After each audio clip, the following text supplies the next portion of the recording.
Welcome दोस्तों, आज के वीडियो में बात करेंगे रेलवे ग्रुप डी 2026 का फॉर्म आप कैसे भरेंगे और फॉर्म भरने में आपको डॉक्यूमेंट्स क्या सब लगेगा। ये सभी जानकारी हम आपको इस वीडियो में स्टेप बाय स्टेप करके बताने वाले हैं। फॉर्म भरने के लिए सबसे पहले आपको क्रोम ब्राउज़र को ओपन करना है। सर्च बार में RRB लिखकर सर्च कीजिएगा।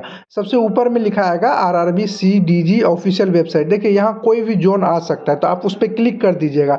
आपको वेबसाइट ढूंढने में दिक्कत आ रही है तो वीडियो के डिस्क्रिप्शन में एक लिंक दे दिया हूँ, आप उस पर क्लिक कीजिएगा। आप डायरेक्ट इसी वेबसाइट पे चले जाइएगा। और यहाँ जोन कोई भी आ सकता है, चाहे चंडीगढ़ हो, पटना हो, कि कोई भी आ सकता है। तो आपको यहाँ से कोई लेना देना नहीं। फॉर्म जब आगे भरिएगा वहाँ आपको जोन सेलेक्ट करने का ऑप्शन आएगा कि आप किस जोन के लिए अप्लाई कर रहे हैं। और यहाँ पर आना है अप्लाई ऑनलाइन, इस पर आपको क्लिक करना है। ऑनलाइन अप्लाई करने के लिए यहाँ अप्लाई ऑनलाइन पर क्लिक कीजिएगा। इसके बाद आपके सामने कुछ इस तरह से आएगा। यहाँ पर बताया जा रहा है कि एक वेबसाइट है जो फेक है, उसको आपको यहाँ डायरेक्शन बताया गया कि उस वेबसाइट से नहीं करना है। आपको डर लग रहा है तो वीडियो के डिस्क्रिप्शन में लिंक दे दिया हूँ, ऑफिशियल वेबसाइट का लिंक दिया हूँ। आप उस पर क्लिक कीजिएगा तो आप डायरेक्ट ऑफिशियल वेबसाइट पे चले जाइएगा। उसके बाद यहाँ आप आइएगा, ऊपर में यहाँ पे कट का निशान होगा, कट पर क्लिक कीजिएगा। इसके बाद यहाँ ऊपर आइएगा, यहाँ पर आपको दो ऑप्शन आएगा, एक होगा क्रिएट एन अकाउंट, एक होगा लॉगिन। देखिए लॉगिन उसको करना है जो रेलवे का इससे पहले फॉर्म भरे हुए हैं, कोई भी फॉर्म भरे हैं तो वो डायरेक्ट लॉगिन कर अपना फॉर्म भरेंगे। लेकिन कोई स्टूडेंट रेलवे का पहली बार फॉर्म भर रहे हैं तो उसके लिए आपको एक अकाउंट क्रिएट करना होगा। आप कह सकते हैं जैसे कोई भी फॉर्म भरते हैं तो आप रजिस्ट्रेशन करते हैं, तो वही रजिस्ट्रेशन आपको करना होगा। तो स्टूडेंट को रजिस्ट्रेशन नहीं करना है वो थोड़ा वीडियो आगे स्किप कर दें, जहां से लॉगिन कर फॉर्म भर रहे हैं वहां से आप फॉर्म भर सकते हैं। लेकिन हम बता देते हैं थोड़ा सा, जो स्टूडेंट नए हैं उसको अकाउंट कैसे क्रिएट करना होगा। उसके लिए आपको यहाँ होगा क्रिएट एन अकाउंट, इस पर आपको क्लिक करना है। उसके यहाँ नीचे आएगा ओके, इस पर आपको क्लिक करना है। उसके यहाँ कंट्री ऑफ नेशनलिटी में आप यहाँ इंडियन सेलेक्ट कर लीजिए, यानी आप इंडिया से आते हैं तो इंडियन, नेपाल से आते हैं तो नेपाल, अदर कंट्री का भी यहाँ ऑप्शन आता है तो उस पर भी आप जाकर क्लिक कर सकते हैं। यानी आप इंडिया से आते हैं तो इंडिया पर क्लिक कीजिएगा। उसके यहाँ फुल नेम आपको लिखना है, उसके यहाँ रीटाइप फुल नेम में दोबारा से नाम लिखिएगा। देखिए ये जो कि नाम जो लिखिएगा, फॉर्म जो भरिएगा वो 10th क्लास के सर्टिफिकेट में जो भी नाम सब होगा वही आपको भरना है। यानी आपके जो 10th का सर्टिफिकेट होगा उसमें जो भी आपका नाम होगा, आपके पिता का नाम होगा, जो आपका माता का नाम होगा और डेट ऑफ बर्थ होगा वही भरिएगा। यानी आप अपने मन से भरिएगा आपका कुछ भी नाम होगा। उसके बाद आपको यहाँ नीचे में आना है, यहाँ होगा have you change your name, यहाँ नीचे में आएगा। जो नाम चेंज किए हैं तब यहाँ यस पर क्लिक कीजिएगा। उसके बाद यहाँ आप नीचे आएगा, यहाँ I understand and I agree होगा, उस पर आपको क्लिक करना है। उसके यहाँ क्या नाम चेंज किया वो आपको यहाँ पे रीटाइप में दोबारा से डाल दीजिए। नाम चेंज नहीं किया नो पर क्लिक करना है। इसके बाद अब आपको यहाँ पे डेट ऑफ बर्थ डालना है। आपका 10th क्लास के सर्टिफिकेट के अनुसार ही डेट ऑफ बर्थ डालिएगा। तो डेट ऑफ बर्थ करने के लिए यहाँ कैलेंडर पे क्लिक कीजिएगा। उसके क्या ईयर है, सबसे पहले आपको ईयर सेलेक्ट करना है। उसके यहाँ मंथ सेलेक्ट करना है। उसके यहाँ डेट पर क्लिक कीजिएगा तो यहाँ पर आ जाएगा। उसके यहाँ रीटाइप डेट ऑफ बर्थ में दोबारा से डाल देना। उसके यहाँ सेलेक्ट जेंडर में आप लड़का होंगे तो मेल, लड़की होंगे तो फीमेल। उसके यहाँ रीसेलेक्ट जेंडर में दोबारा से आप अपना जेंडर बता दीजिएगा। इसके बाद यहाँ फादर्स नेम में आपको अपना फादर्स नेम, पिता का नाम डालना है। उसके यहाँ रीटाइप फादर्स नेम में दोबारा से पिता का नाम डाल दीजिएगा। उसके यहाँ मदर्स नेम डाल दिया, माता का नाम। उसके रीटाइप मदर्स नेम में दोबारा से मदर्स नेम यानी माता का नाम डाल दीजिएगा। उसके यहाँ ईमेल एड्रेस आपको डालना है, मतलब ईमेल आईडी। उसके यहाँ जनरेट ईमेल OTP पर क्लिक कीजिएगा तो आपकी ईमेल पर OTP जाएगा, उसको यहाँ पे डाल दीजिएगा ये वाले बॉक्स में। उसके बाद आपका यहाँ पे वेरीफाई हो जाएगा। यहाँ पर लिखा भी आएगा OTP वेरीफाइड सक्सेसफुली। इसी तरह आपको यहाँ पर अपना मोबाइल नंबर डालना है। मोबाइल नंबर डालने के बाद यहाँ होगा जनरेट मोबाइल OTP, उस पर आपको क्लिक करना है। जो भी मोबाइल नंबर पर OTP जाएगा उसको यहाँ पे डाल दीजिएगा इस वाले बॉक्स में। इसके बाद आपका मोबाइल नंबर भी वेरीफाई हो जाएगा। इसके बाद आपको यहाँ पर होगा 3 ऑप्शन होगा, एक होगा वेरीफाइंग थ्रू डिजी लॉकर, एक होगा वेरीफाई थ्रू आधार कार्ड, एक होगा I do not have Aadhaar card. इस तीनों माध्यम से किसी एक माध्यम में आपको वेरीफाई करना होगा। हम सबसे पहले आपको बता देते हैं, मान लीजिए आपके पास आधार कार्ड नहीं है तो सर आधार कार्ड नहीं है तो आपको डिजी लॉकर में भी लॉगिन नहीं होगा। देखिए यहाँ पर आपको समझने की ज़रूरत है, आधार कार्ड के साथ साथ उसमें आपका मोबाइल नंबर लिंक होना चाहिए, उस पर OTP जाएगा तभी वेरीफाई होगा। अगर जो मान लीजिए नहीं है तब यहाँ पर कीजिएगा I do not have Aadhaar card, इस पर क्लिक कीजिएगा तब आपको यहाँ पर दूसरा डॉक्यूमेंट्स देना होगा। मान लीजिए आपके पास आधार कार्ड है और उसमें मोबाइल नंबर भी जुड़ा हुआ है तब तो आपका यहीं से वेरीफाइड हो जाएगा।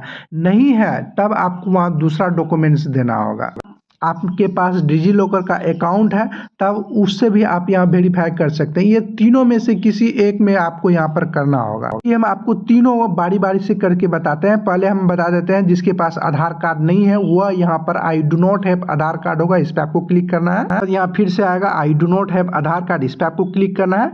इसके बाद आप यहाँ नीचे आइएगा तो यहाँ एक डिक्लेरेशन होगा, आप देखिए यहाँ लिखा होगा हिंदी और इंग्लिश दोनों में लिखा हुआ है। यहाँ लिखा हुआ है मैं रेलवे भर्ती बोर्ड के अधिकृत करता हूं कि और मुझे कोई आपत्ति नहीं है अगर आरआरबी रेलवे भर्ती बोर्ड की समय समय पर प्रकाशित सी की भर्ती के विभिन्न चरणों में प्रमाणीकरण के उद्देश्य से फेज ऑथेंटिक बायोमेट्रिक ओटीपी सत्यापन का उपयोग करके भारतीय विशिष्ट पहचान प्राधिकरण के केवाईसी पहचान के लिए मेरे विवरण जैसे नाम, लिंक, जन्म तिथि तथा फोटो प्राप्त करता है और उसका उपयोग करता है। मैं ये भी समझता हूँ कि आधार प्रदान करना स्वैच्छिक है और वे मतदान पहचान पत्र, पासपोर्ट, ड्राइविंग लाइसेंस जमा करके वैकल्पिक केवाईसी मोड के माध्यम से उनकी सेवाओं का लाभ उठा सकते हैं और मैंने स्वेच्छा से ई केवाईसी मोड का विकल्प चुना है।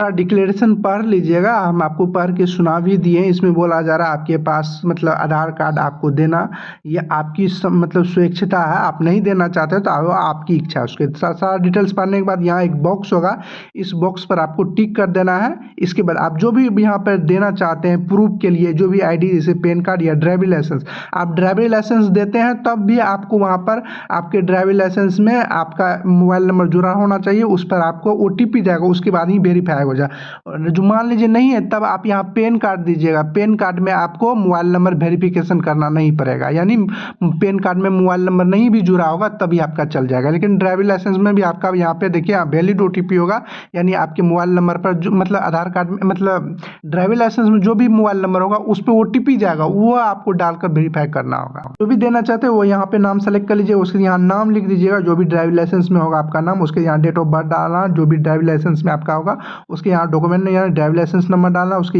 इशू अथॉरिटी यानी आपका ड्राइविंग लाइसेंस है वो किस इशू ने अथॉरिटी किया वो आपको डालना, उसके यहाँ प्लेस ऑफ इशू बताना यानी किस प्लेस से इशू हुआ आपका ड्राइविंग लाइसेंस वो आपको बताना है। उसके यहाँ होगा डेट ऑफ इशू यानी आपका ड्राइविंग लाइसेंस कब इशू हुआ था, किस डेट को वो बताना। उसके यहाँ ड्राइविंग लाइसेंस OTP होगा, यहाँ होगा जनरेट ड्राइविंग लाइसेंस OTP, इस पर आपको क्लिक करना है। उसके यहाँ मोबाइल नंबर, जो भी ड्राइविंग लाइसेंस में मोबाइल नंबर जुड़ा होगा उस पर OTP जाएगा, उसके यहाँ वैलिड OTP पर क्लिक कीजिएगा, आपका वैलिड हो जाएगा। उसके बाद पेन कार्ड देना चाहते हैं पेन कार्ड सेलेक्ट कीजिए, यहाँ फुल नेम आप मतलब पेन कार्ड में आपका जो भी नाम होगा वो लिखना है, उसके यहाँ डेट ऑफ बर्थ बताना है, आपका पेन कार्ड में जो भी होगा उसके यहाँ डॉक्यूमेंट नंबर में आपको पेन कार्ड नंबर डालना है, उसके यहाँ इशू अथॉरिटी में बताना है कि पेन कार्ड आपका किस अथॉरिटी ने इशू किया, उसके यहाँ प्लेस ऑफ इशू बताना है यानी आपका जो पेन कार्ड है वो किस मतलब किस प्लेस से इशू हुआ है, किस स्थान से हुआ आपको यहाँ पे बताना है। इसके बाद यहाँ होगा प्रोसीड, इस पर आपको क्लिक करना है। ये तो हमने बताया कि आपके पास आधार कार्ड नहीं है और उसमें मोबाइल नंबर मान लीजिए नहीं है किसी का जुड़ा हुआ, तब आप ये कीजिएगा। मान लीजिए आपके पास आधार कार्ड है और मोबाइल नंबर जुड़ा है तब आप क्या कीजिएगा, चलिए हम आपको बताते हैं। इसके लिए यहाँ होगा वेरीफाई ऑथराइजिंग आधार कार्ड, इस पर आपको क्लिक करना है। इसके बाद यहाँ आप नीचे आइएगा, यहाँ होगा please inter your Aadhaar card number, यहाँ आपको अपना आधार कार्ड नंबर डालना है। उसके बाद यहाँ होगा जनरेट आधार OTP, इस पर आप क्लिक कीजिएगा, जो भी मोबाइल नंबर जुड़ा होगा उस पर OTP जाएगा, उसको यहाँ पे डालकर यहाँ होगा वेरीफाई, इस पर आप क्लिक कीजिएगा तब आपका वेरीफाई हो जाएगा। यहाँ पर लिखा भी आएगा योर आधार वेरीफाइड सक्सेसफुली।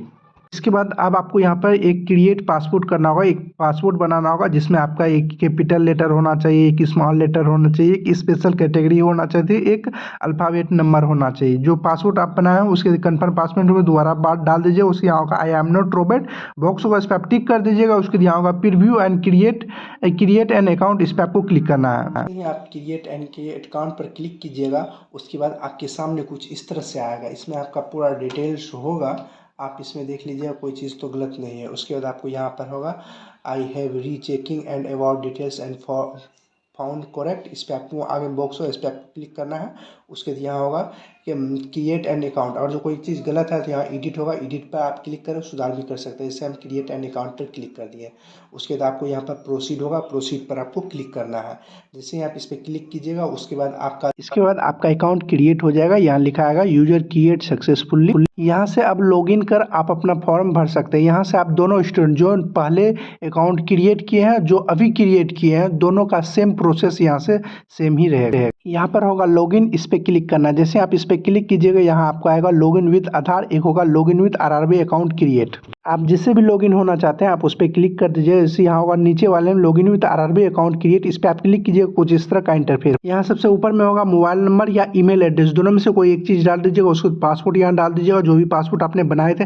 अगर आप पासपोर्ट भूल गए हैं तो आप पासपोर्ट या तो फॉरगेट कर सकते हैं या आप आधार से लॉगिन कीजिएगा, तो आपको पासपोर्ट की जरूरत नहीं पड़ेगी। पासवर्ड फॉरगेट करने के लिए यहाँ होगा फॉरगेट पासवर्ड, इस पर आप क्लिक कीजिएगा। यहाँ मोबाइल नंबर या ईमेल एड्रेस, दोनों में से कोई एक चीज़ डाल दीजिएगा। उसके यहाँ नीचे में डेट ऑफ बर्थ आपको डालना है, जो भी डेट ऑफ बर्थ आपका होगा वह डालिएगा। उसके बाद यहाँ होगा आई एम नॉट रॉबर्ट, इस पर आपको क्लिक करना है। उसके बाद यहाँ प्रोसीड पर क्लिक कीजिएगा तो आपके ईमेल आईडी पर आपका पासवर्ड चले जाएगा, वही पासवर्ड आपको यहाँ पे डाल देना है। हम आपको बताएंगे कि आधार से कैसे लॉगिन करना है, पहले हम आपको बता देते हैं इससे कैसे। यहाँ जो भी आपने मोबाइल नंबर या एड्रेस अकाउंट क्रिएट करने वक्त दिए थे वो आपको डाल देना। उसके बाद पासवर्ड डाल दीजिएगा। उसके यहाँ होगा आई एम नॉट रॉबर्ट, यहाँ बॉक्स होगा, इस पर आप टिक कर दीजिएगा। उसके यहाँ होगा लॉगिन, इस पर आपको क्लिक करना है। इसके बाद आपके सामने कुछ इस तरह का इंटरफेस होगा। यहाँ होगा सेंड ओटीपी टू ईमेल या सेंड ओटीपी टू फोन।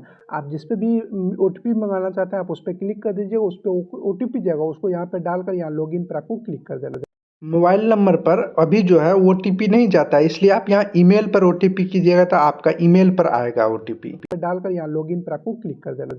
इसके बाद आप लॉगिन हो जाइएगा। चलिए अब हम आपको बता देते हैं कि आप आधार से कैसे लॉगिन होइएगा। अगर आप पासवर्ड भूल गए हैं तो यहाँ होगा लॉगिन विद आधार, इस पर आपको क्लिक करना है। उसके यहाँ फ़ोन नंबर डाल दीजिए, उसके यहाँ गेट आधार ओटीपी होगा, इस पर आप क्लिक कीजिएगा। उसके बाद आपके आधार कार्ड में जो भी मोबाइल नंबर होगा उस पर एक ओटीपी जाएगा, उसको यहाँ पे डाल दीजिएगा। उसके यहाँ होगा आई एम नॉट रॉबर्ट, इस पर आपको क्लिक करना है। इसके बाद यहाँ होगा लॉगिन, इस पर आपको क्लिक कर देना है। इसके बाद आप लॉगिन हो जाइएगा। इसके बाद आपके सामने कुछ इस तरह का इंटरफेस आएगा। यहाँ आपको नीचे आना है, यहाँ होगा ऑनलाइन एप्लीकेशन, यहाँ ऊपर में भी होगा ऑनलाइन एप्लीकेशन, यहाँ नीचे में भी ऑनलाइन एप्लीकेशन होगा। जिस पे भी आप क्लिक करना चाहते हैं दोनों में वही आएगा। आप नीचे में करना चाहते हैं तो यहाँ ऑनलाइन एप्लीकेशन पर क्लिक कीजिएगा। यहाँ पर रेलवे का अभी फॉर्म जो है वो एक ही फॉर्म अभी भरा जा रहा है, तो इसलिए आपका एक ही फॉर्म यहाँ पर आ रहा है। अगर कुछ दिन के बाद और भी फॉर्म रेलवे का आएगा तो वो एक मतलब यहीं पर आएगा, तो आप यहाँ पे देखिएगा। यहाँ CEN 9/2025 various post in level 1, ये वाला ग्रुप डी का है। अगर दूसरा भी फॉर्म भरने लगेगा आपके फॉर्म के बीच में, तब उस पर आप यहाँ पे ये वाला जरूर देख लीजिए, CEN 9/2025 ये ग्रुप डी का है, नहीं तो आप दूसरे वाला कोई फॉर्म नहीं भर दीजिएगा। उसके बाद यहाँ ओपनिंग डेट और क्लोजिंग डेट भी होगा ऊपर में, देखिए 2/3/2026। उसके बाद यहाँ होगा select the RRB for which your wish to apply, यानी आप कहाँ के लिए अप्लाई करना चाहते हैं। चलिए हम आपको सभी जोन का दिखा देते हैं, किस जोन में किस सीट के लिए कितना सीट है, इसको एक बार देख लीजिए। यहाँ ऊपर में आपका जोन लिखा होगा, यानी यहाँ जैसे लिखा हुआ वेस्टर्न रेलवे मुंबई, तो कितना सीट खाली है, किस सीट के लिए कितना वैकेंसी है, कौन सा कैटेगरी के लिए है। आप इस तरह से आप थोड़ा सा वेट कीजिएगा, सभी जोन आपको यहाँ पे स्क्रीन पर दिखाई देने लगेगा। आप देख लीजिए किस जोन के लिए आप अप्लाई कर रहे हैं।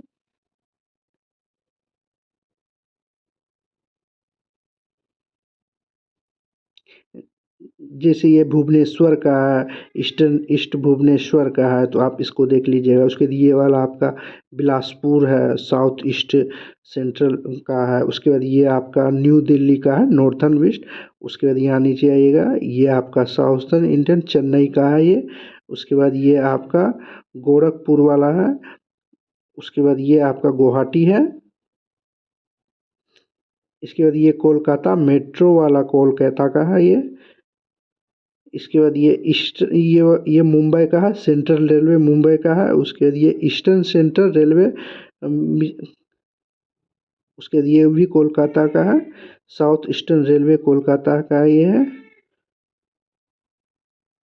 इस तरह से सभी जोन को हम अपने दिखा दिए। अपना देख के जिस भी जोन में आप अप्लाई करना चाहते हैं उस जोन पर आप क्लिक कर दीजिएगा। यहाँ बहुत सारा जोन आ जाएगा, तो उस पर आपको जिस भी जोन के लिए आप करना चाहते हैं उस पर आप क्लिक कीजिएगा। इसके बाद यहाँ नीचे में दो बॉक्स होगा, यहाँ होगा आई एम नॉट करेंटली, उसके बाद यहाँ नीचे में भी होगा, उस पर आप क्लिक कर दीजिएगा। उसके बाद यहाँ होगा नेक्स्ट, इस नेक्स्ट पर आपको क्लिक करना है। इसके बाद अगर आप पुराने स्टूडेंट हो, यानी आप रेलवे का इससे पहले फॉर्म भरे हैं, तो बहुत सारा डिटेल्स आपका पहले से भरा हुआ रहेगा। आप सिर्फ चेक कर लीजिएगा कि सारा चीज़ जो डिटेल्स है वो सही है या गलत है। जो रेलवे का अभी फॉर्म भर रहे हैं यानी पहली बार भर रहे हैं, तो उसका बहुत सा डिटेल्स आपको भरना होगा। तो आपको कुछ इस तरह का इंटरफेस आएगा। आपको यहाँ पर डायरेक्ट आना है, मैरिड स्टेटस में आपको बताना है कि शादीशुदा है तो मैरिड पर क्लिक कीजिएगा, नहीं है तो अनमैरिड पर आपको क्लिक करना है। इसके बाद यहाँ रिलीजन आपको बताना है, हिंदू मुस्लिम जो भी है वो आप बताइए। उसके यहाँ मदर टंग यानी आपको अपना मातृभाषा बताना है। उसके बाद यहाँ होगा choose of the language for examination, यानी एग्जामिनेशन के लिए आप कौन लैंग्वेज सेलेक्ट करना चाहते हैं वो आपको बताना है। उसके बाद यहाँ होगा permanent visual marks for of identification one, यानी आपको अपने शरीर का जो भी मार्क्स होगा, चिन्ह होगा, वो आपको बताना है। 2 चिन्ह बताना, 1 और 2 में। उसके यहाँ कम्युनिटी आपको बताना है, किस कम्युनिटी से आप आते हैं, SC ST OBC जो भी आते हैं उस पर आप क्लिक कीजिएगा। इसके बाद यहाँ होगा I understand and I agree, इस पर आपको क्लिक करना है। इसके बाद आपको यहाँ पर बताना है नेम ऑफ द कास्ट, आपको अपना कास्ट का नाम लिखना है। उसके यहाँ कम्युनिटी सर्टिफिकेट नंबर, आपको अपना कम्युनिटी का सर्टिफिकेट नंबर डालना है जो भी है SC ST। उसके यहाँ कम्युनिटी सर्टिफिकेट इशू अथॉरिटी, यानी किस इशू ने अथॉरिटी किया वो आपको डालना है। उसके यहाँ किस स्टेट से इशू हुआ है आपका सर्टिफिकेट वो डालना है। उसके यहाँ होगा डेट ऑफ इशू, यानी किस दिन इशू हुआ है, डेट मंथ ईयर सहित डालना है। उसके यहाँ होगा do you wish to able travel pass for the exam, और जो आप SC ST होंगे तब ही यहाँ आपको यस या नो करने का ऑप्शन आएगा, यानी आपको अपने जो एग्जाम सेंटर जहाँ भी होगा वहाँ आप जाइएगा तो उसके लिए आपको फ्री में आपको ट्रेवल का मौका मिलेगा। अगर आप SC ST होंगे तो आप यहाँ यस पर क्लिक कर दीजिएगा, मौका मिल रहा है इसीलिए मौका का फायदा उठा लीजिएगा। आप यहाँ यस पर क्लिक कीजिएगा, उसके यहाँ होगा अपना नियरेस्ट जो रेलवे स्टेशन होगा वो आपका यहाँ रेलवे स्टेशन का नाम डाल देना। उसके जो भी आपके पास होगा सर्टिफिकेट SC ST OBC जो भी होगा वो यहाँ पे अपलोड डॉक्यूमेंट होगा, इस पर आप क्लिक कीजिएगा। उसे जहाँ जो भी होगा फाइल आप 400 KB के अंदर उसको अपना अपलोड कर दीजिएगा। अगर आप OBC होंगे तो OBC पर यहाँ पे क्लिक कीजिएगा। उसके बाद आपसे यहाँ पे होगा कि यहाँ पे फिर से पूछा जा रहा है I understand and I agree, इस पर आपको क्लिक करना है। उसके यहाँ आपको बताना है कि आप क्रीमी लेयर में है या नॉन क्रीमी लेयर में है, तो वो आपको बताना। फिर से आपको उसी से name of the caste, community certificate number, उसके यहाँ कम्युनिटी सर्टिफिकेट इशू अथॉरिटी डालना है। उसके यहाँ कम्युनिटी सर्टिफिकेट डेट इशू, यानी किस दिन इशू हुआ वो डेट डाल देना है, पर डालना है। इसके बाद अब आपको नीचे में एड्रेस भरना होगा, 2 एड्रेस, प्रेजेंट एड्रेस और परमानेंट एड्रेस। प्रेजेंट एड्रेस यानी आप वर्तमान समय में अभी कहाँ पे रहते हैं, परमानेंट एड्रेस यानी आपका घर कहाँ पर है। पहले आपको स्टेट सेलेक्ट करना है, किस भी स्टेट में आप अभी रहते हैं। उसके बाद आपको डिस्ट्रिक्ट सेलेक्ट करना है, उसका यहाँ एड्रेस आपको डाल देना है। उसके बाद विलेज या टाउन का नाम आपको यहाँ पर लिख देना है। उसके बाद यहाँ पिन कोड आपको यहाँ पर डाल देना है। अगर आपका प्रेजेंट एड्रेस और परमानेंट एड्रेस दोनों सेम है, यहाँ बॉक्स से यहाँ क्लिक कीजिएगा, आपका यहाँ पर आ जाएगा परमानेंट एड्रेस में। अगर आपका सेम नहीं है तो यहाँ आप बॉक्स पर क्लिक नहीं कीजिएगा, जो अभी आपका परमानेंट एड्रेस है उसको यहाँ पर भर दीजिए। मेरा सेम है, हम बॉक्स पर क्लिक करेंगे, यहाँ पर भी आ जाएगा। उसके बाद यहाँ होगा सेव पर क्लिक करेंगे, थोड़ा सा ये लोडिंग लेगा। उसके यहाँ लिखा आएगा पर्सनल डिटेल सेव सक्सेसफुली। उसके यहाँ होगा नेक्स्ट, इस पर आपको क्लिक करना है। जैसे ही आप नेक्स्ट पर क्लिक कीजिएगा, आप पर जो आप पुराने स्टूडेंट होंगे, ये फॉर्म पहले भी भरे होंगे, तब यहाँ लिखा आएगा this data is fees from your previous save data, यानी प्रीवियस जो डाटा है वो सेव किया गया है। उसके यहाँ कटपुट्टी का निशान दीजिएगा, कट का निशान पर क्लिक कीजिएगा। इसके बाद आपको यहाँ पर आना है, यहाँ होगा एक्स सर्विसमैन डिटेल्स, यहाँ होगा are you an ex serviceman, यानी आप सर्विसमैन में है, एक्स सर्विसमैन में, तब यहाँ यस पर क्लिक कीजिएगा। जैसे ही आप यहाँ यस पर क्लिक कीजिएगा तब आपको यहाँ पर आएगा डिफेंस सर्विस, यानी आपने किस में है, आर्मी में है, नेवी में है या एयरफोर्स में है, जो भी यहाँ सेलेक्ट कर लीजिएगा। उसके यहाँ रैंक बताना है, उसके यहाँ डाटा एंट्री बताना है। उसके यहाँ होगा are you still in defence service, यानी आपका जो कौन सा सर्विस है वो यहाँ सेलेक्ट कर लीजिएगा। यहाँ ऑटोमेटिक यहाँ लेंथ आ जाएगा। अगर आप एक्स सर्विस में नहीं है तो अब यहाँ नो पर क्लिक कीजिएगा, तब ये चीज़ आपको भरने का ऑप्शन आएगा। उसके यहाँ होगा are you a person with benchmark disability, यानी आप दिव्यांग होंगे, तब आप यहाँ यस पर क्लिक कीजिएगा। तब आपको यहाँ बताना होगा डिसेबिलिटी कैटेगरी, यानी किस तरह का आपका दिव्यांगता है वो आपको बताना है। उसके यहाँ सब डिसेबिलिटी कैटेगरी आपको बताना है कौन सा डीवी है। उसके बाद यहाँ होगा परसेंटेज ऑफ डिसेबिलिटी आपको बताना होगा। यहाँ पर परसेंटेज ऑफ डिसेबिलिटी यानी कितना प्रतिशत है आपका डिसेबिलिटी वो आपको बताना। उसके यहाँ सर्टिफिकेट नंबर होगा, उसके यहाँ सर्टिफिकेट इशू डेट डालना, उसके यहाँ होगा उसका जो नंबर होता है वो डाल दीजिएगा। मान लीजिए नहीं है तो अब नो पर क्लिक कीजिएगा, तब ये सब चीज़ आपको भरने का नहीं आएगा। इसके बाद यहाँ पर है is your writing able to effective in term, यानी आपको लिखने में कोई समस्या है, तब यहाँ पर नो यानी यस पर क्लिक कीजिएगा, नहीं है तब नो पर क्लिक कीजिएगा। आप यहाँ यस पर क्लिक कीजिएगा तब इस तरह से आएगा। उसके बाद यहाँ पर साउंड भी होगा, सुनना चाहते हो तो आप सुन सकते हैं। उसके यहाँ होगा I understand and I agree, इस पर आपको क्लिक करना है ना। इसके बाद यहाँ पर है do you need a scribe, यानी लेखक का आपका जरूरत है, तब यहाँ पर आपको यस पर क्लिक करना है। उसके बाद ये दोनों डॉक्यूमेंट्स आपको अपलोड करना होगा। सबसे पहले आपको मेडिकल सर्टिफिकेट अपलोड करना होगा, उसके यहाँ अपलोड लेटर ऑफ अंडरटेकिंग, ये दोनों अपलोड करना होगा। डॉक्यूमेंट्स आप 500 KB के अंदर में आपको अपलोड करना होगा। ये लिखने में कोई समस्या नहीं, तब यहाँ नो पर क्लिक कीजिए, ये सब चीज़ आपको भरने का जरूरत नहीं होगा। उसके बाद आपको यहाँ पर इकोनॉमिक बैकवर्ड क्लास यानी EBC डिटेल्स आपको भरना होगा। उसके यहाँ होगा आर यू एलिजिबल, मतलब आप EBC हैं, तब यहाँ यस पर क्लिक कीजिएगा, नहीं तो नो पर क्लिक कीजिएगा। आप यहाँ यस पर क्लिक कीजिएगा तब आपको ये सब डिटेल्स आपको भरना होगा, जैसे टाइप ऑफ डॉक्यूमेंट्स, जो ईबीसी होंगे या आप यहाँ यस पर क्लिक कीजिएगा तो आपको यहाँ टाइप ऑफ डॉक्यूमेंट बताना होगा कि आपके पास बीपीएल है या ईबीसी सर्टिफिकेट है, जो भी है वो आप यहाँ पे सेलेक्ट कर सकते हैं।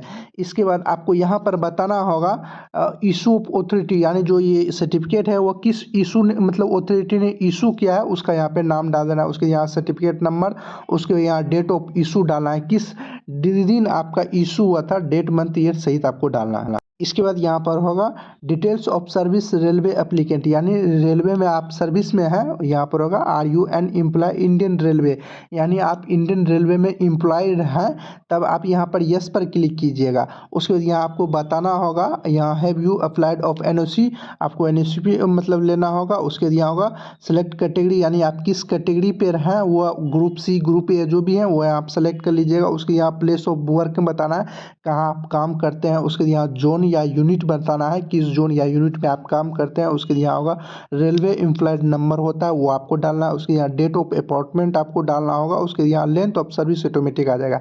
इसके बाद नहीं है तब यहाँ नो पर क्लिक करना है। उसके यहाँ होगा name of the current department organization, यानी आप किस डिपार्टमेंट में काम करते हैं वो आपको यहाँ पर बताना होगा। जैसे सेंट्रल गवर्नमेंट में है तो सेंट्रल गवर्नमेंट पर क्लिक कीजिएगा, स्टेट गवर्नमेंट में है तो स्टेट गवर्नमेंट पर क्लिक कीजिएगा, जो भी होगा उस तरह उस पर आप क्लिक कीजिए। उसके यहाँ आएगा, उसके यहाँ होगा I understand and I agree, इस पर आपको क्लिक करना है। उसके यहाँ नेम ऑफ द ऑर्गेनाइजेशन बताना, उसके फ्रॉम डेट बताना, उसके यहाँ होगा वर्किंग आपको डे बताना होगा। नहीं है नोट एप्लीकेबल पर क्लिक कर दीजिएगा, काम नहीं करते। उसके यहाँ बैंक अकाउंट डिटेल्स आपको डालना होगा। होल्डर आपको अपना यहाँ नाम लिखना होगा, अकाउंट नंबर यहाँ आपको अपना डालना है, उसके कन्फर्म अकाउंट नंबर आपको इसमें डालना है।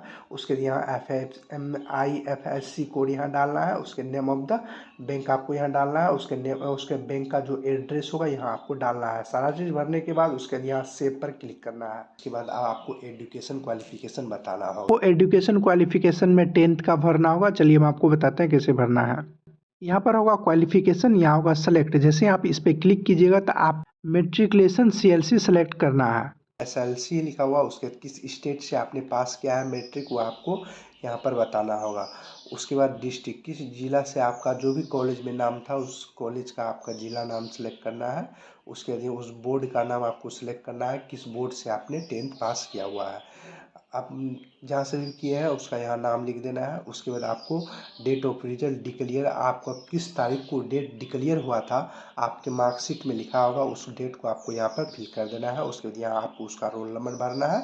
उसके बाद यहाँ आपको उसका SLC सर्टिफिकेट यहाँ आपको मैट्रिक का यहाँ पर अपलोड करना होगा। इसके बाद अब आपको स्टूडेंट रेलवे का इससे पहले फॉर्म भरे थे, आप जब यहाँ एजुकेशन क्वालिफिकेशन में आइएगा तो आपको यहाँ पर मैट्रिक का पहले से दिया होगा, आप इसको ओके कीजिएगा तो नहीं होगा, इसमें आपको एडिटिंग करना होगा। एडिटिंग करने के लिए यहाँ देखिए एडिटिंग या डिटेल को ऑप्शन में यहाँ पर होगा, इस पर आपको क्लिक करना है। इस पर क्लिक करने के बाद एक ऑप्शन आएगा, इसमें आपको यहाँ पर सर्टिफिकेट नंबर या सीरियल नंबर आपको यहाँ पे डालकर यहाँ अपडेट पर क्लिक कीजिएगा, तभी आपका यहाँ एड होगा या आगे जाएगा। इसके इसी तरह से आप और जो ITI किए हैं तो वो ITI सेलेक्ट कीजिए, उसे ट्रेड का यहाँ नाम सेलेक्ट कर लीजिए, एनी डिसिप्लिन, उसके यहाँ स्टेट किस स्टेट से पास किया है, उसके यहाँ डिस्ट्रिक्ट किस डिस्ट्रिक्ट से आपने किए हुए हैं वो आपको बताना है। नेम ऑफ द इंस्टीट्यूट आपको लिखना है, यानी किस कॉलेज या इंस्टीट्यूट से पास किए हैं। उसके यहाँ डेट ऑफ पासिंग बताना है। उसके यहाँ सर्टिफिकेट इशू बाय, यानी कौन सा SCVT ने किया है या NCVT ने किया वो आपको बताना। उसके यहाँ सर्टिफिकेट टाइप में आपको बताना है किस तरह का आपका सर्टिफिकेट टाइप है, वो उसको यहाँ एड पर आपको क्लिक करना है, इसी तरह आपका एड हो जाएगा। इसके अलावा भी आप कोई और एजुकेशन क्वालिफिकेशन जोड़ना चाहते हैं, जैसे 12th पास किए तो 12 भी कर दीजिएगा। उसके यहाँ डिसिप्लिन या सब्जेक्ट में आपको बता देना है कौन सा किए हैं, एनी डिसिप्लिन पर क्लिक कीजिएगा। उसके यहाँ स्टेट में आप अपना किस स्टेट से पास किए वो आपको बताना है। उसके यहाँ डिस्ट्रिक्ट किस डिस्ट्रिक्ट से आपने पास किए हैं 12th वो आपको बताना है। बोर्ड का नाम लिखना है, डेट ऑफ पासिंग परसेंटेज कितना है वो डालकर यहाँ एड पर क्लिक कर दीजिएगा तो आपका एड हो जाएगा। इस तरह से आप जो भी एजुकेशन किए हैं, आप ग्रेजुएशन भी किए हैं या पोस्ट ग्रेजुएशन भी किए हैं तो वो सब भी आप जोड़ना चाहते हैं तो आप जोड़ सकते हैं। जो भी चीज़ जोड़ना चाहते हैं लास्ट में यहाँ एड का ऑप्शन आएगा, उसको एड कर देना है। सारा चीज़ देख लीजिएगा, सारा चीज़ सही होने के बाद उसके यहाँ नेक्स्ट होगा, इस पर आपको क्लिक कर देना है। इसके बाद अब आपको यहाँ पर फोटो और सिग्नेचर अपलोड करना होगा। चलिए हम आपको पहले बता देते हैं फोटो कैसे अपलोड कर लेना है। फोटो अपलोड करने से पहले यहाँ कुछ डायरेक्शन दिया गया है, मतलब फोटो कैसे अपलोड करना है या फोटो कैसा अपलोड करना है। यहाँ लिखा हुआ है सफ़ेद रंग के हल्के अन्य रंगों के कपड़े पहने और फोटो खींचते समय आपको चश्मा मास्क ये अगर आपको नहीं पहनना है। और कैसे फोटो आप एक बार पढ़ लीजिएगा।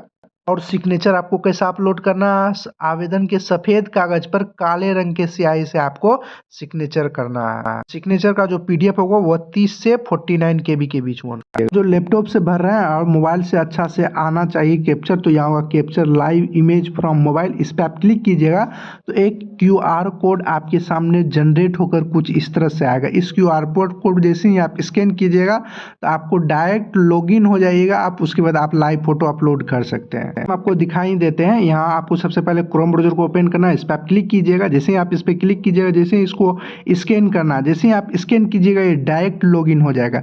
देखिए कभी काल क्या होता है, लॉगिन होने में प्रॉब्लम होता है, तो कोई दिक्कत की बात नहीं है। आप मोबाइल से लॉगिन कर लीजिएगा। उसके बाद आप नेक्स्ट पर क्लिक कर दीजिएगा और अंत में आइएगा लाइव फोटो, तो वहाँ से भी आप यहाँ पे लाइव फोटो अपलोड कर सकते हैं। नहीं तो आप डायरेक्ट यहाँ पर होगा कैप्चर लाइव इमेज, इस पर आप क्लिक कीजिएगा। जैसे ही कैप्चर लाइव इमेज पर क्लिक कीजिएगा तब आपके सामने यहाँ से आएगा। हिंदी या इंग्लिश दोनों में आप यहाँ कर सकते हैं। इंग्लिश करना चाहते हैं इंग्लिश, हिंदी करना चाहते हैं इंग्लिश।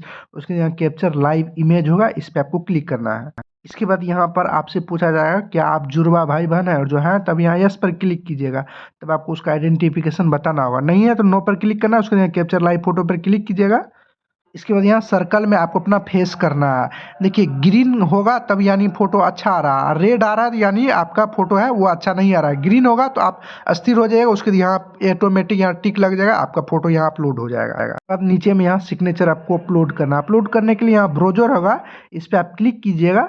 उसके बाद जहाँ भी आप रखे होंगे सिग्नेचर, आपको सिग्नेचर पहले ही बता दिए, ब्लैक पेन में व्हाइट पेज से 30 से 49 केबी के बीच में मतलब इमेज आपका होना चाहिए होंगे। उस फाइल को आपको सेलेक्ट कर लेना है। जैसे ही फाइल सेलेक्ट कीजिएगा तो यहाँ से आप जूम कर सकते हैं। उसके बाद यहाँ टिक कर दीजिएगा। जैसे आप यहाँ टिक कर दीजिएगा तो आपका सिग्नेचर अपलोड हो जाएगा। देख लीजिएगा सारा चीज़ आपने जो भी कैटेगरी है वो सही से फिल किए हैं कि नहीं। इसके बाद आपको यहाँ पर बॉक्स होगा, इस पर आप टिक कर दीजिएगा। देखिए सिग्नेचर आप ब्लैक पेन में ही कीजिएगा। उसके बाद सेव पर क्लिक कीजिएगा। सेव के बाद नेक्स्ट होगा, नेक्स्ट इस पर आपको क्लिक करना है। नेक्स्ट पर आप क्लिक कीजिएगा। इसके बाद आपके सामने कुछ इस तरह का इंटरफेस आएगा। अब आपको यहाँ पर पोस्ट का प्रेफरेंस देना होगा। देखिए आप जिस भी जोन्स के लिए अप्लाई कर रहे थे उस जोन में जितना भी सीटों के लिए वैकेंसी निकाली गई वो सब यहाँ पर आ जाएगा। अब इस सीट के लिए कौन सा प्रेफरेंस आप 1 पे रखना चाहते हैं, कौन सा 2 नंबर पे रखना चाहते हैं, कौन सा 3 नंबर पे रखना चाहते हैं, ये आपको यहाँ पर सेलेक्ट करना होगा। जो भी रखना चाहते हैं पहले उसी पर क्लिक कीजिएगा तो उस तरह आपको यहाँ पे इस साइड में आते चले जाएगा। जैसे हम यहाँ सेकेंड वाला है वो हम फर्स्ट प्रेफरेंस पे रखना चाहते हैं तो फर्स्ट पे पहले पे क्लिक करेंगे। जैसे जैसे क्लिक कीजिएगा उस तरह का प्रेफरेंस आपको आते चले जाएगा। देखिए ये आप अपने हिसाब से सेलेक्ट कीजिए, ये मेरा वाला देख कर मत कीजिएगा कि आप, क्योंकि हर जोन का अलग अलग है। आप पहले देख लीजिएगा क्योंकि आपका सिलेक्शन इसी के अनुसार होगा। जिस भी प्रेफरेंस दीजिएगा जिस भी पोस्ट का पहले वही पोस्ट आपको मिलेगा। जैसे गलती हो गया तो यहाँ कट को टिक निशान कीजिएगा, इधर आ जाएगा। फिर से प्लस पर क्लिक कीजिएगा तो इधर आ जाएगा। इसके बाद अब आपको यहाँ पर बॉक्स मिलेगा, सभी बॉक्स पर आपको टिक कर देना है। यहाँ नीचे में भी बॉक्स होगा एक, इस पर भी क्लिक करना है। यहाँ ऊपर में भी एक बॉक्स होगा उस पर भी आपको क्लिक करना है। उसके यहाँ प्लेस यानी किस स्थान से आप अप्लाई कर रहे हैं अपना प्लेस या स्थान का नाम लिखिएगा। उसके यहाँ सेव पर क्लिक कीजिएगा। उसके यहाँ प्रीव्यू एप्लीकेशन पर क्लिक करना है। भी बॉक्स होगा इस पर भी आप टिक कीजिएगा, तभी यहाँ प्रीव्यू एप्लीकेशन पर क्लिक होगा। इसके बाद जो भी आप डिटेल्स भरे हैं वो डिटेल्स आपको यहाँ पर शो होगा। इस डिटेल्स को आप पूरा देख लीजिएगा। कोई चीज़ गलत तो गलत नहीं, गलत है तो यहाँ एडिट का ऑप्शन है, इस पर आप सुधार कर सकते हैं। सारा चीज़ सही बात है। यहाँ बॉक्स होगा इस पर आप टिक कर दीजिएगा। उसके बाद यहाँ होगा सबमिट, इस पर आपको क्लिक कर देना। उसके बाद यहाँ सबमिट पर आप क्लिक कीजिएगा। उसके बाद फिर से आपको यहाँ सबमिट पर क्लिक करना है। उसके बाद अब आपको पेमेंट कटाना होगा। आपको कितना पेमेंट कटाना है यहाँ पर शो होगा। पेमेंट कटाने के लिए यहाँ पर आपको नीचे आना है, यहाँ पर होगा पे विथ, इस पर आप क्लिक कीजिएगा। इसके बाद आप जिस भी माध्यम से पेमेंट कटाना चाहते हैं आप कटा दीजिएगा। जैसे credit card, debit card, internet banking, UPI, net banking, SBI branch payment. जैसे हम यूपीआई से कराना चाहते हैं तो यहाँ यूपीआई होगा, हम इस पर क्लिक कर देते हैं।